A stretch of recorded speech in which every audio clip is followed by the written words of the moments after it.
आज के एपिसोड को प्लीज़ एंड तक देखिएगा, क्योंकि आज आपको कुछ ऐसा बताने वाला हूँ जिसके बारे में शायद आपने पहले कभी सुना नहीं होगा।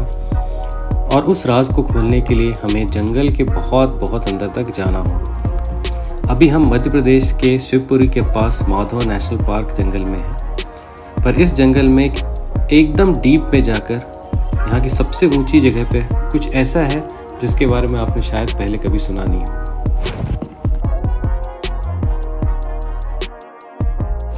तो चलिए करते हैं अपने सफ़र की शुरुआत। तो ये जगह कुछ ऐसा है जिसका रिश्ता मुंबई से, या फिर कह लीजिए भारत के one of the most famous monument gateway of India से। अब आप बोलेंगे कैसे? तो जब तक हम इस सफ़र में उस जगह पे पहुंचते हैं तब तक आप जंगल की खूबसूरती का आनंद लीजिए और साथ ही साथ ये जो फैक्चुअल हिस्ट्री है उसके बारे में भी सुनते जाइए।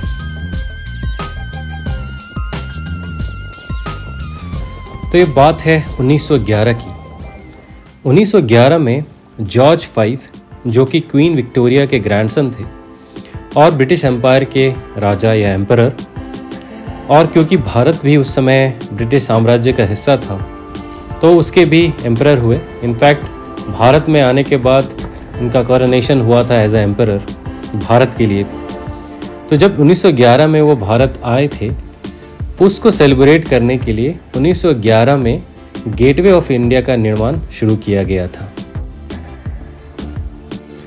किंग जॉर्ज V ने उसी दौरान भारत की राजधानी को भी कोलकाता से दिल्ली शिफ्ट किया था।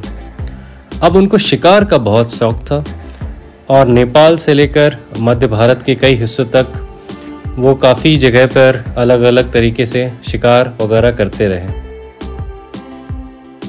ब्रिटिश साम्राज्य में भारत के अंदर जो छोटे या बड़े राजवाड़े थे, वो उस समय जब किंग जॉर्ज भारत में आए थे तो उन्हें अपने यहाँ इनवाइट किया करते थे, और जो उनका पसंदीदा शौक़ था जानवरों का शिकार करना, उसको अपने राज्य में अगर कोई जंगल या फिर ऐसी जगह अवेलेबल है तो वहाँ पे उनको वो शिकार करने का बंदोबस्त करते थे। तो उसी साल 1911 में टाइगर के शिकार करने के लिए उन्हें जो ग्वालियर राज्य था वहाँ से न्योता मिला। उस समय के जो ग्वालियर के महाराजा जीवाजी राव सिंधिया थे उनकी तरफ से, जिसको किंग जॉर्ज V ने स्वीकार किया और उन्होंने विजिट किया इसी जंगल को जहाँ पे अभी हम चल रहे हैं। अब आती है एक इंटरेस्टिंग बात। किंग जॉर्ज V जब आने के लिए रेडी हुए और उनका मकसद सिर्फ यहाँ के शिकार करना था, जिसके लिए उन्होंने सिर्फ एक रात रुकने का फैसला किया। और उस एक रात को जो रुकने वाले थे जंगल के अंदर, सिर्फ उसी एक रात को रुकने के लिए ये आलीशान हवेली बनवाई गई जो अभी आप मेरे सामने देख रहे हैं।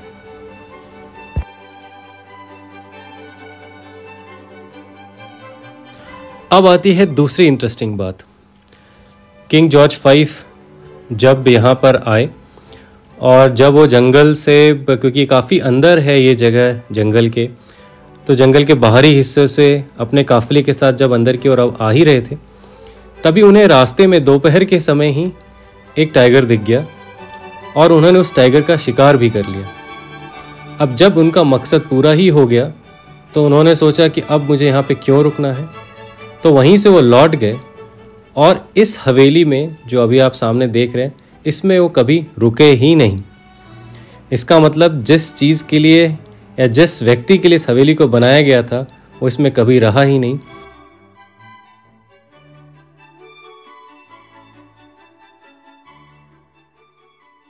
तो जो जॉर्ज कैसल आप देख पा रहे हैं उसमें कभी किंग जॉर्ज V रुके ही नहीं। पर चलिए उससे क्या फ़र्क पड़ता है, मैं तो आपको दिखाता हूँ इस हवेली या कैसल किस तरीके से है, कैसा है। और यहाँ से जंगल का और यहाँ पे जो नज़दीक में ही माधव लेक मौजूद है, वो बहुत ही इसका एक बोलना चाहिए ब्यूटीफुल व्यू यहाँ से दिखता है, वो आपको मैं दिखाता हूँ।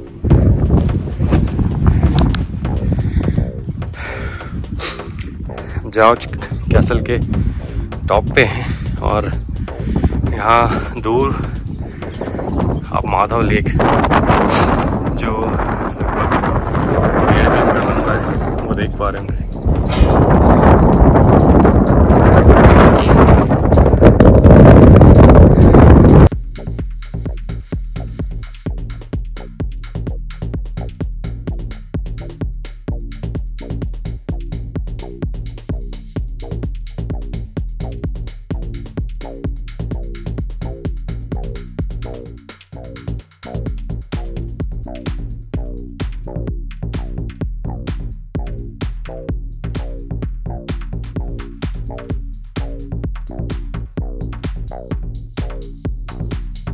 अभी यहाँ कोई रहता नहीं है।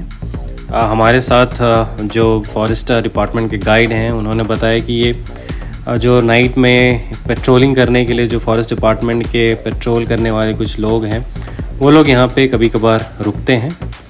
और साथ ही साथ एक छोटा सा एक सिंगल रूम का एक म्यूज़ियम है यहाँ पे जो थोड़ा बहुत इन्फॉर्मेशन देता है यहाँ के थोड़ा फ्लोरा फौना और यहाँ का जो हिस्ट्री जो मैंने आपको बताई उसके बारे में कुछ 8-10 लाइन और जॉर्ज 5 की फ़ोटोग्राफ प्लस यहाँ के आसपास जो कुछ जगह हैं टूरिस्ट लोकेशंस हैं उनका इन्फॉर्मेशन, बस यहीं पे एक छोटा सा उसका एक म्यूज़ियम है।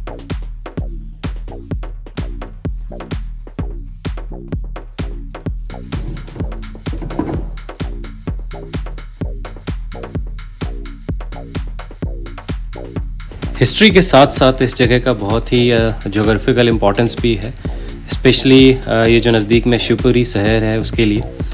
यहाँ पे जैसा मैंने आपको दिखाया माधव लेक, उसके साथ साथ 2 और लेक हैं यहाँ पे, जाधव सागर और सख्य सागर।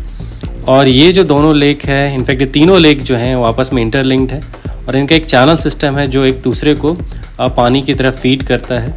और ये जो मैप आप यहाँ सामने भी देख पा रहे होंगे उसमें भी ये चीज़ दिखाई गई है कि किस तरीके से पानी एक से दूसरे लेक को फीड करता है। और बाद में लास्ट में सबसे जाकर ये माधव लेक ही है जिसके थ्रू पानी को पंप करके शहर में as a drinking water provide किया जाता है।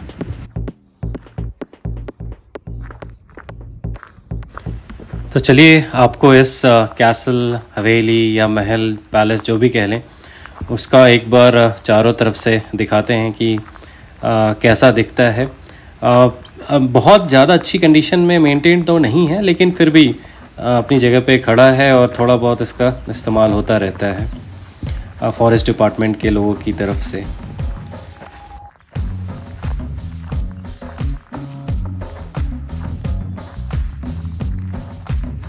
तो देखिए, कभी हमारे आसपास, कभी हमारे नज़र के सामने, कभी नज़र से दूर, कभी बहुत ही अप्रोचेबल, कभी जंगल के काफ़ी अंदर जैसे ये जगह है।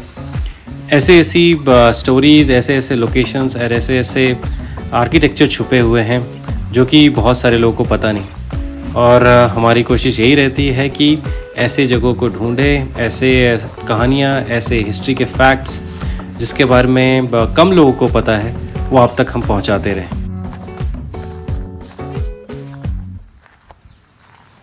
तो ये interesting place George castle Madhav national park के अंदर मौजूद है। माधव नेशनल पार्क एकदम शिवपुरी से लगा हुआ है और एक छोटा नेशनल पार्क है, लगभग 150-155 स्क्वायर किलोमीटर का, और शिवपुरी ग्वालियर के काफ़ी पास है। आप लोग को अगर याद होगा कि कुछ महीनों पहले हमारे प्राइम मिनिस्टर नरेंद्र मोदी जी ने कुछ तेंदुओं को कूनो नेशनल पार्क में छोड़ा था रिहेबिलिटेट करने के लिए। तो वो कूनो नेशनल पार्क यहाँ से बहुत ही नज़दीक है, लगभग 40 किलोमीटर है। मुझे शायद पूरा अंदाज़ा तो नहीं, लेकिन ये जंगल आपस में कनेक्टेड है। तो यहाँ पे इसलिए तेंदुओं की संख्या काफ़ी ज़्यादा है और साथ ही साथ बहुत सारे और जानवर जैसे नॉर्मली नेशनल पार्क्स मिलते हैं वो सब यहाँ पे हैं काफ़ी मात्रा में। तो आइए यहाँ पर एक्सप्लोर कीजिए इस लोकेशन को। हाँ, एक बात और, ये उन चुनिंदा नेशनल पार्क्स में से है जो पूरे साल खुले रहते हैं, यानी बरसात के मौसम में भी। और यहाँ पर लेकिन आने के लिए आपको अपना गाड़ी खुद इस्तेमाल करना पड़ता है। गेट के ऊपर आपको एक गाइड मिलता है और वहाँ पे लगभग कुछ 1100 रुपये की फ़ीस है, जो कि आपकी गाड़ी और गाइड का दोनों का फ़ीस है। और उसके बाद आप इस नेशनल पार्क के अंदर आ सकते हैं।